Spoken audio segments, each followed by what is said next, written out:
And ఇవాళ మన వీడియోలో కాలీఫ్లవర్ ఫ్రై ఎలా చేసుకోవచ్చు చూపెడతాను. కాలీఫ్లవర్ ముక్కలుగా చేసుకొని చిన్నగా వేడి నీళ్ళు మరగబెట్టుకొని అందులో ఉప్పు పసుపు వేసి మరగబెట్టుకొని చుంచుకున్న విరగొట్టుకున్న కాలీఫ్లవర్ ముక్కలన్నీ అందులో వేసి కాసేపు మూత పెట్టండి. ఉల్లిగడ్డ, పచ్చిమిర్చి, కొత్తిమీర,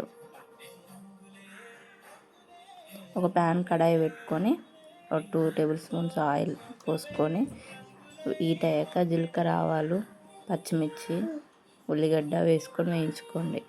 కొంచెం కరివేపాకు కూడా వేసుకొని వేయించుకోండి. ఇవన్నీ మంచిగా వేగిన తర్వాత కొంచెం పసుపు వేసుకోండి. పసుపు కూడా కలుపుకొని వేగినాక కాలీఫ్లవర్ పీసెస్ ముక్కల్ని మెల్లగా నీళ్ళు వడగట్టుకుంటూ వేసుకోండి.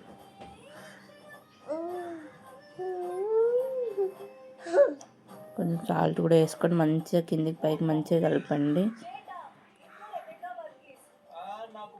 కలిపి మూత పెట్టుకొని కాసేపు మగ్గిన తర్వాత మళ్ళీ మధ్యలో కలుపుతూ ఉండండి.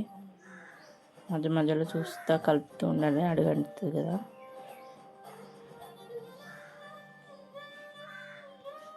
కొంచెం మంచిగా మగ్గిన తర్వాత ధనియాల పొడి కూడా వేసుకొని కలుపుకోండి. అలాగే కొత్తిమీర కూడా వేసుకోండి. కొత్తిమీర వేసుకొని కాసేపటికి మగ్గిన తర్వాత లాస్ట్లో కొంచెం కారం వేసుకొని కలుపుకొని మూత లేకుండానే అలానే వేసి పెట్టండి. కాసేపు మంచిగా డీప్ ఫ్రై అయిపోతుంది. మూత పెట్టకండి, నీరు ఊరుతుంది మూత పెడితే లాస్ట్లో. అందుకే మూత పెట్టకుండానే హై ఫ్లేమ్లో మంచిగా వేయించుకోండి.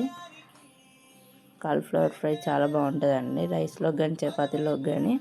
Please like and share and subscribe and thank you.